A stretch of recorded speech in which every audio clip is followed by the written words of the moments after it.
Aire frío. Me piden que explique por qué temo las corrientes de aire frío, por qué tiemblo más que otros al entrar en una habitación fría.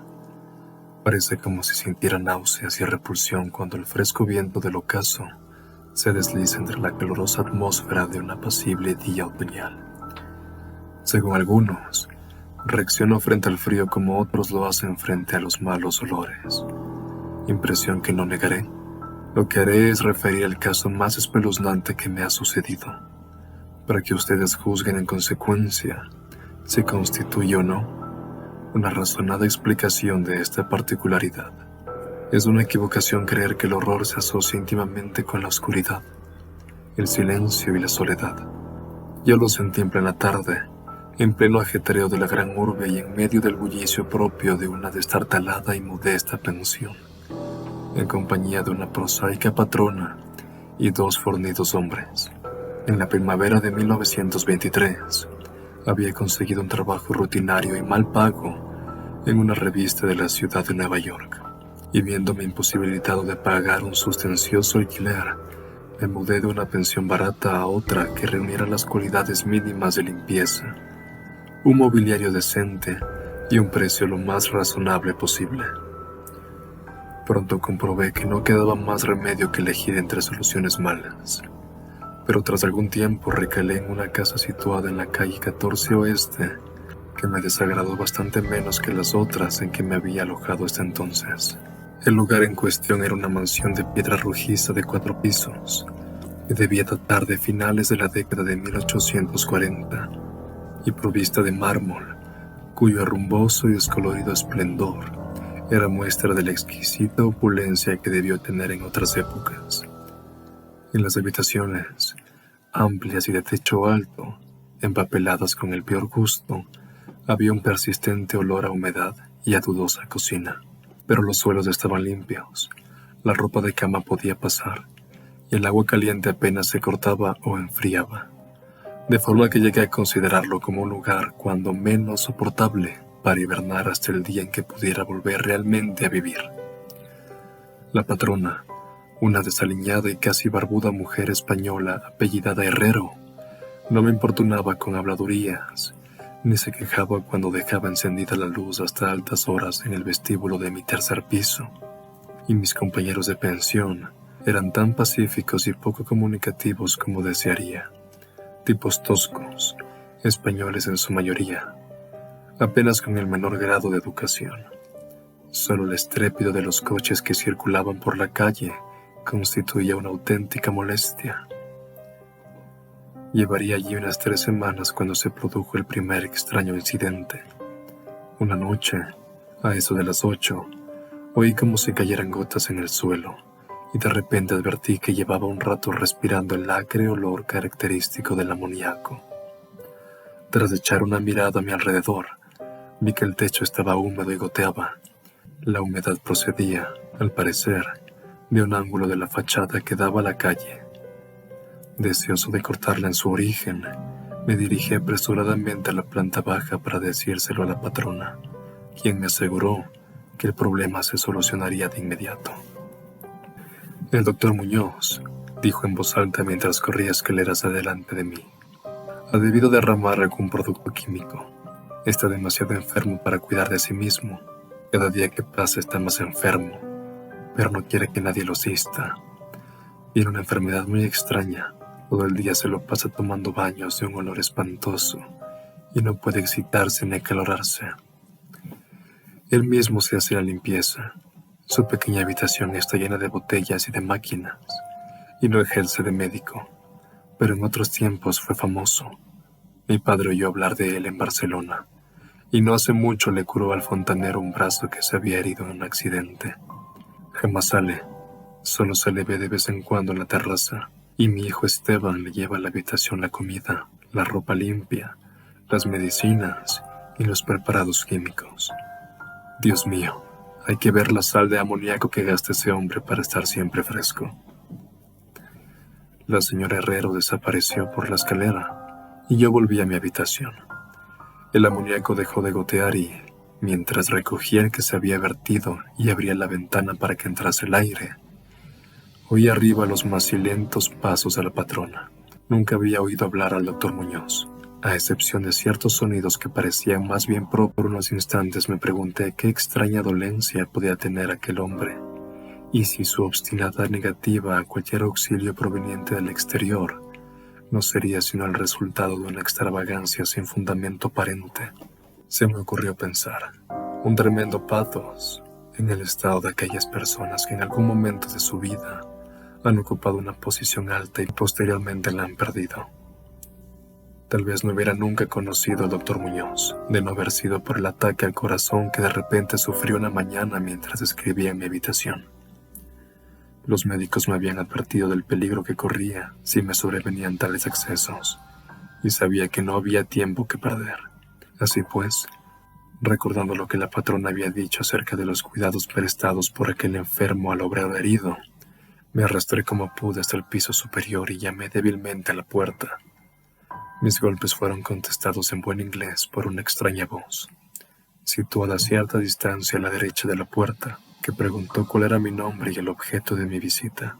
Aclarados ambos puntos, se abrió la puerta contigua a la que yo había llamado. Un soplo de aire frío salió a recibirme a manera de saludo, y aunque era uno de esos días calurosos de finales de junio, me puse a tiritar al traspasar el umbral de un amplio cuarto, cuya elegante decoración me sorprendió. Una cama plegable desempeñaba ahora su diurno papel de sofá, y los muebles de caoba, lujosas cortinas, antiguos cuadros de añejas estanterías, hacían pensar más en el estudio de un señor de buena crianza que en la habitación de una casa de huéspedes.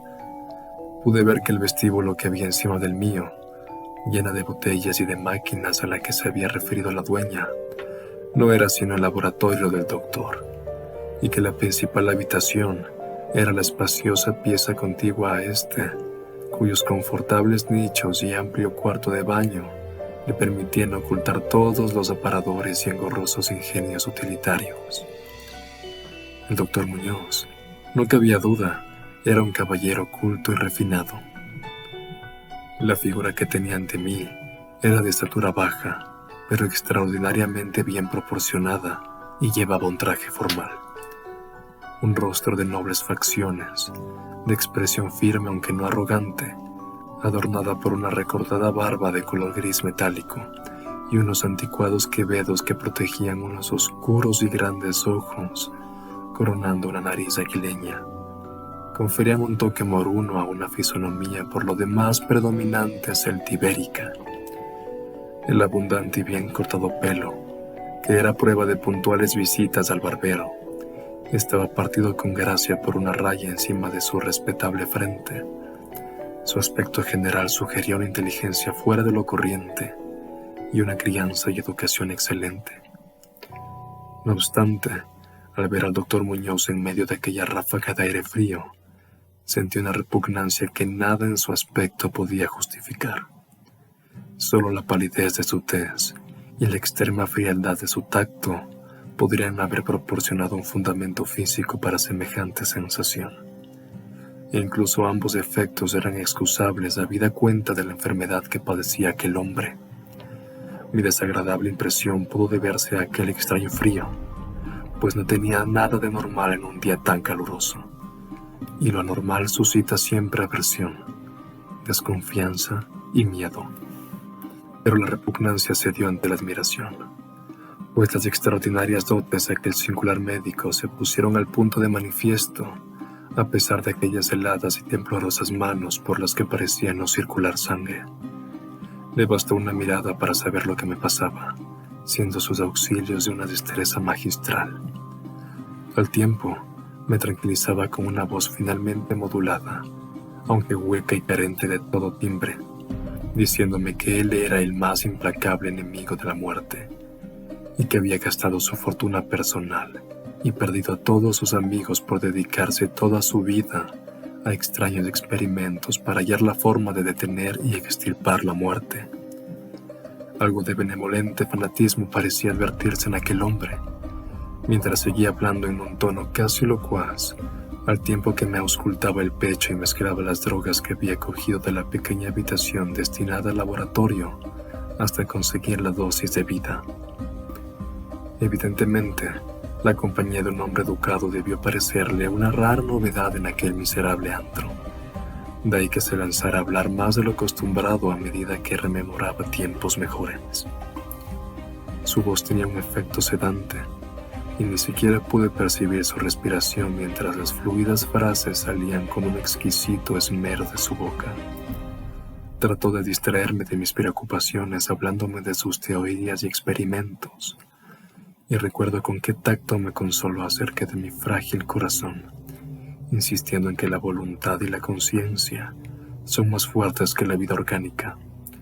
Decía que si lograba mantenerse saludable y en buen estado del cuerpo, se podía, mediante la ciencia de la voluntad y la conciencia, conservar una especie de vida nerviosa, cualesquiera que fuesen los graves defectos, disminuciones o incluso ausencias de órganos específicos que se sufrieran. Algún día, me dijo medio en broma, me enseñaría cómo vivir, o al menos a llevar una cierta existencia consciente, sin corazón. Por su parte, sufría de una serie de dolencias que lo obligaban a seguir un régimen muy estricto, que incluía la necesidad de estar expuesto constantemente al frío.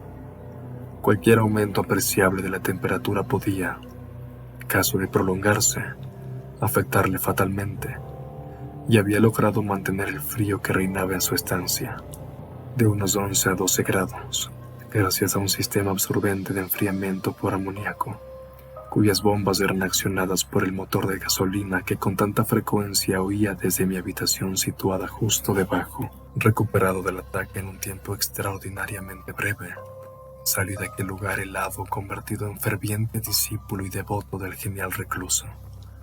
A partir de ese día, le hice frecuentes visitas siempre con el abrigo puesto.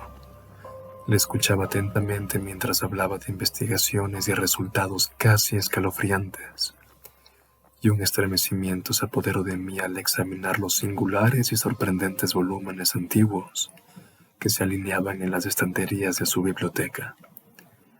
Debo añadir que me encontraba ya casi completamente curado de mi dolencia, gracias a sus acertados remedios. Al parecer, el doctor Muñoz no desdeñaba los conjuros de los medievalistas, pues creía que aquellas fórmulas crípticas contenían raros estímulos psicológicos que bien podrían tener efectos indecibles sobre la sustancia de un sistema nervioso en el que ya no se dieran pulsaciones orgánicas. Me impresionó lo que me contó del anciano doctor Torres, de Valencia, con quien realizó sus primeros experimentos y que le atendió a él en el curso de la grave enfermedad que padeció 18 años atrás y de la que procedían sus actuales trastornos. Al poco tiempo de salvar a su colega, el anciano médico sucumbió víctima de la gran tensión nerviosa a que se vio sometido. A medida que transcurrían las semanas, observé con dolor que el aspecto físico de mi amigo iba desmejorándose, lenta pero irreversiblemente, tal como me había dicho la señora Herrero. Se intensificó el lívido aspecto de su semblante, su voz se hizo más hueca e indistinta, sus movimientos musculares perdían coordinación y su cerebro y voluntad desplegaban menos flexibilidad e iniciativa. El doctor Muñoz parecía darse perfectamente cuenta del empeoramiento, y poco a poco su expresión y conversación fueron adquiriendo un matiz de horrible ironía que me hizo recobrar algo de la indefinida repugnancia que experimenté al conocerle. El doctor Muñoz adquirió con el tiempo extraños caprichos, aficionándose a las especies exóticas y al incienso egipcio, hasta el punto de que su habitación se impregnó de un olor semejante al de la tumba de los faraones.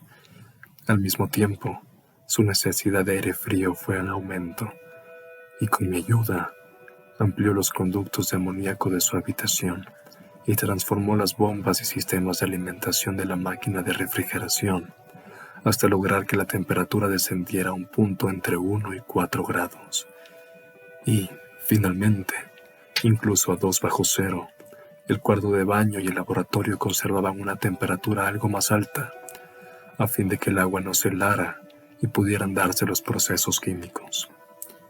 El huésped que habitaba en la habitación contigua se quejó del aire glacial que se filtraba a través de la puerta de comunicación, así que tuve que ayudar al doctor a poner unos tupidos cortinajes para solucionar el problema. Una especie de creciente horror, desmedido y morboso, pareció apoderarse de él. No cesaba de hablar de la muerte, pero estallaba en sordas risas cuando, en el curso de la conversación, se aludía con suma delicadeza a cosas como los preparativos para el entierro o los funerales. Con el tiempo, el doctor acabó convirtiéndose en una desconcertante y desagradable compañía. Pero, en mi gratitud por haberme curado, no podía abandonarle en manos de los extraños que le rodeaban. Así que tuve buen cuidado de limpiar su habitación y atenderle en sus necesidades cotidianas. Asimismo, le hacía sus compras, aunque no salía de mi estupor ante alguno de los artículos que me encargaba comprar en las farmacias y almacenes de productos químicos.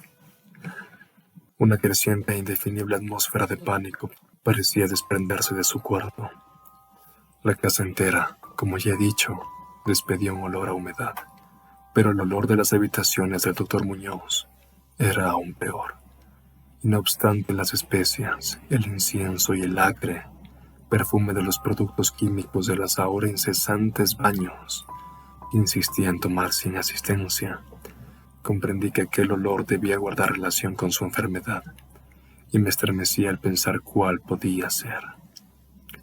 La señora Herrero se santiguaba cada vez que se cruzaba con él, y finalmente lo abandonó por entero en mis manos, no dejando siquiera que su hijo Esteban siguiese haciéndole los recados. Cuando yo le sugería la conveniencia de avisar a otro médico, el paciente montaba en cólera. Temía sin duda el efecto físico de una violenta emoción, pero su voluntad y coraje crecían en lugar de menguar, negándose a acostarse. La lasitud de los primeros días de su enfermedad dio paso a un retorno de su vehemente ánimo, hasta el punto de que parecía desafiar a gritos al demonio de la muerte, aun cuando corriese el riesgo de que el tradicional enemigo se apodere de él. Dejó prácticamente de comer, algo que curiosamente siempre dio la impresión de ser una formalidad en él, y solo la energía mental que le restaba parecía librarle del colapso definitivo. Adquirió la costumbre de escribir largos documentos, que sellaba con cuidado y llenaba de instrucciones para que a su muerte los remitiera yo a sus destinatarios. Estos eran en su mayoría de las Indias occidentales, pero entre ellos se encontraba un médico francés famoso en otro tiempo y al que ahora se daba por muerto, y del que se decían las cosas más increíbles. Pero lo que hice en realidad fue quemar todos los documentos antes de enviarlos o abrirlos. El aspecto y la voz del doctor Muñoz se volvieron absolutamente espantosos y su presencia casi insoportable. Un día de septiembre, una inesperada mirada suscitó una crisis epiléptica en un hombre que había venido a reparar la lámpara eléctrica de su mesa de trabajo. Ataque del que se recuperó gracias a las indicaciones del doctor mientras se mantenía lejos de su visita. Aquel hombre, harto, sorprendentemente, había vivido los horrores de la Gran Guerra sin sufrir tamaña sensación de terror. Un día, a mediados de octubre, sobrevino el horror de los horrores de forma repentina. Una noche se rompió la bomba de la máquina de refrigeración, por lo que pasadas 3 horas resultó imposible mantener el proceso de enfriamiento del amoníaco. El doctor Muñoz me avisó dando golpes en el suelo, y yo hice lo imposible por reparar la avería, mientras mi vecino no cesaba de lanzar imprecaciones. Mis esfuerzos resultaron inútiles, y cuando al cabo de un rato me presenté con un mecánico de un garaje nocturno cercano, comprobamos que nada podía hacerse hasta la mañana siguiente, pues hacía falta un nuevo pistón. La rabia y el pánico del moribundo ermitaño adquirieron proporciones grotescas, dando la impresión de que fuera a quebrarse lo que quedaba de su debilitado físico, hasta que en un momento dado, un espasmo le obligó a llevarse las manos a los ojos y precipitarse hacia el cuarto de baño. Salió de allí a tientas con el rostro fuertemente vendado y ya no volví a ver sus ojos. El frío reinante en la estancia empezó a disminuir de forma apreciable, y a eso de las 5 de la mañana, el doctor se retiró al cuarto de baño, al tiempo que me encargaba le procurase todo el hielo que pudiera conseguir en las tiendas y cafeterías abiertas durante la noche. Cada vez que regresaba, daba alguna de mis desalentadoras correrías y dejaba el botín delante de la puerta cerrada del baño. Podía oír un incansable chapoteo dentro y una voz ronca que gritaba: ¡más! ¡Más! Finalmente, amaneció un caluroso día y las tiendas fueron abriendo una tras otra. Le pedí a Esteban que me ayudara en la búsqueda del hielo mientras yo me encargaba de conseguir el pistón.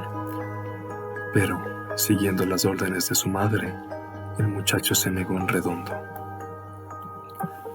En última instancia, contraté los servicios de un haragán, a fin de que le subiera al paciente hielo de una pequeña tienda, mientras yo me entregaba con la mayor diligencia a la tarea de encontrar un pistón para la bomba y conseguir los servicios de unos obreros competentes que lo instalaran.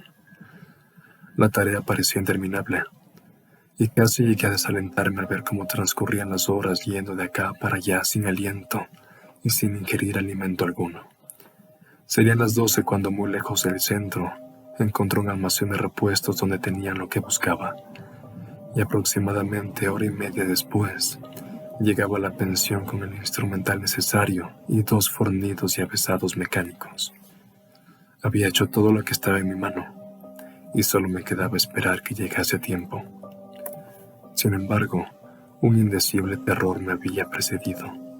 La casa estaba totalmente alborotada, y por encima del incesante parloteo de las voces, pude oír a un hombre que rezaba con voz profunda. Algo diabólico flotaba en el ambiente, y los huéspedes pasaban las cuentas de sus rosarios al llegar hasta ellos el olor que salía por debajo de la trancada puerta del doctor. Al parecer, el tipo que había contratado salió precipitadamente dando histéricos alaridos al poco de regresar de su segundo viaje en búsqueda de hielo. Quizás se debiera todo a un exceso de curiosidad. En la precipitada huida no pudo, desde luego, cerrar la puerta tras de sí, pero lo cierto es que estaba cerrada y, a lo que parecía, desde el interior. Dentro no se oía el menor ruido, salvo un indefinible goteo lento y espeso. Tras consultar brevemente con la dueña y los obreros, no obstante el miedo que me tenía atenazado, opiné que lo mejor sería forzar la puerta, pero la patrona halló el modo de hacer girar la llave desde el exterior, sirviéndose de un antiguo artilugio de alambre.